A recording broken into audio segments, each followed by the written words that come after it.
Selamat datang kembali di RS4 bagian kedua. Di sini saya akan membahas bagaimana caranya melakukan konfigurasi enkapsulasi PAP dan CHAP ya. Di sini jadi sudah ada objektifnya. Kita tinggal mengikuti saja apa yang diinginkannya ya. Yang pertama kita lakukan langsung saja ke part 2-nya ya, karena part 1 itu cuma mengecek konfigurasinya. Yang kedua adalah ngetes ping ya. Nah, kita langsung saja ke konfigurasinya. Jadi konfigurasi ini diberlakukan ke semua interface yang terhubungkan dengan router. Ini ada 3 di sini dan ada 1 di sini. Ya, dan di sini juga ada 1. Ya, jadi kita harus tahu mana yang harus dikonfigurasikan. Kita ikuti saja. Kita mulai dari R1-nya. Kita buka CLI-nya ya. Masuk mode exec, masuk ke configure. Kemudian kita masuk ke interface yang diminta. Langsung saja masukkan enkapsulasinya. Dan sekarang sudah disettingkan, konfigurasikan ya. Lakukan hal ini juga ke S1-nya juga ya. S1-nya juga dilakukan. R2 di sini R2 yang diminta adalah S001 ya. Masuk mode exec, masuk configure ya, masuk ke interface yang diminta SE001, masuk ke enkapsulasi PPP. Sudah. Sekarang ke R3-nya. Di sini R3 ada 3 perangkat ya. 1 2 3. Jadi 3 itu yang harus dikonfigurasikan ya. Oke, sudah masuk. Kita masuk ke interface pertama S00 NKPPP.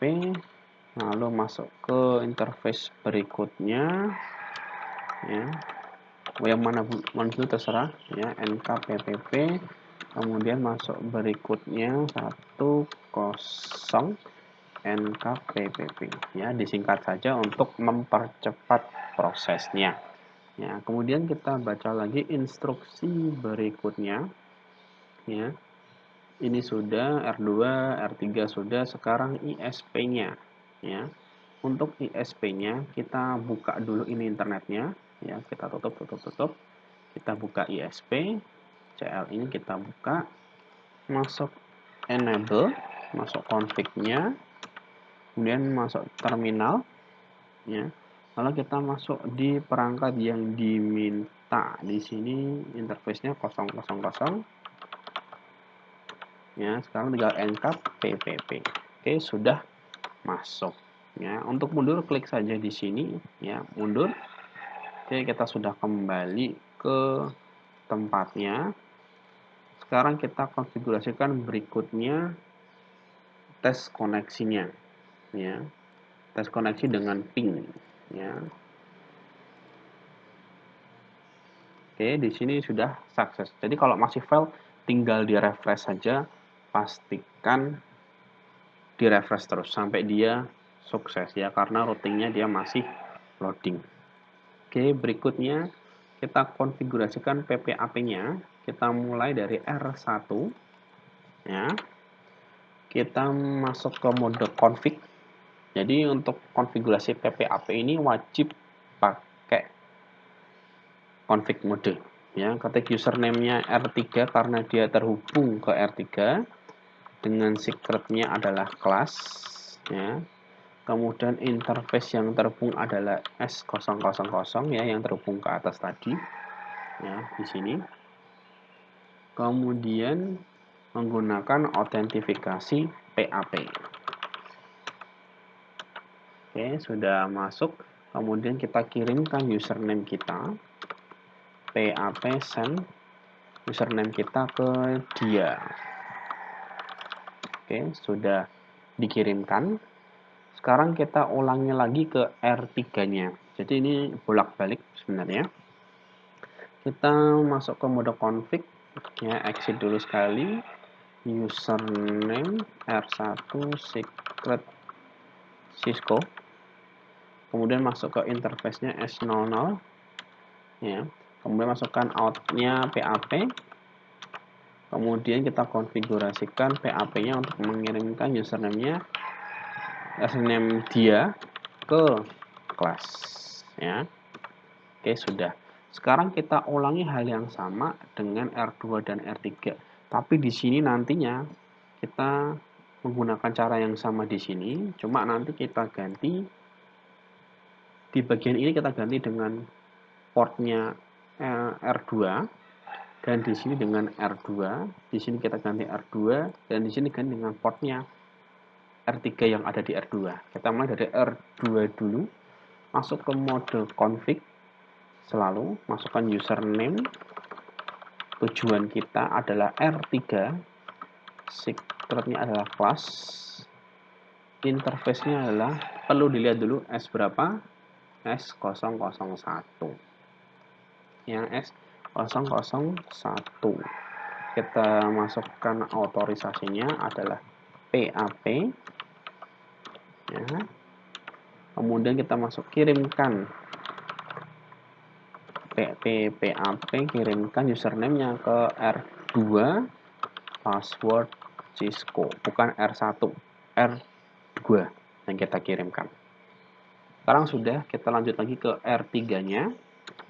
Ya, kita mundur lagi ke config, ya. Username R2 secret Cisco, ya, bukan R1. Interface-nya yang terhubung ke R2 itu adalah S001. Itu yang kita pakai. S001 yang kita pakai. PPP out PAP masih sama. Kemudian PPP PAP send R3 password class. Ya. Apa yang membedakan password dan secret? Kalau password itu nanti kelihatan apa passwordnya, tapi kalau kita pakai secret, passwordnya itu nanti akan dienkripsi oleh sistemnya, jadi tidak akan terlihat. Oke, sekarang sudah terkonfigurasikan. Sekarang kita konfigurasikan antara R3 dengan ISP. Ya, cukup dengan mengikuti apa yang diinstruksikan di sini, ya. Kita tinggal ikuti saja dari ISP-nya di bagian ini, ya. Kita masuk mode config dulu, ganti hostname-nya ke ISP, masukkan username-nya R3 secret Cisco, interface-nya adalah S000, kita ikuti saja. PPP-nya menggunakan CHAP, ya, CHP. Sudah selesai. Sekarang kita masuk ke R3-nya, ya. R3, ya, R3 di sini, ya. Exit, masuk mode config, username ISP secret Cisco, interface-nya kita ikuti aja serial 010 dengan PPP out-nya adalah CHP. Ya, sekarang sudah selesai, ya. Sangat mudah sekali. Sekarang yang kita lakukan adalah kembali ke jaringannya tadi. Kita refresh sebentar, ya. Kita ulangi ping dari sini ke sini. Sudah sukses, ya. Cukup mudah untuk konfigurasi PPAP, yang penting semua portnya yang ingin dikonfigurasikan harus di-set. Ya, jadi untuk memastikan bisa koneksi dan username dan passwordnya harus sama, saling sinkron satu sama lainnya, ya. Jadi itu aja untuk hari ini. Saya ucapkan terima kasih dan sampai jumpa kembali di tahap berikutnya.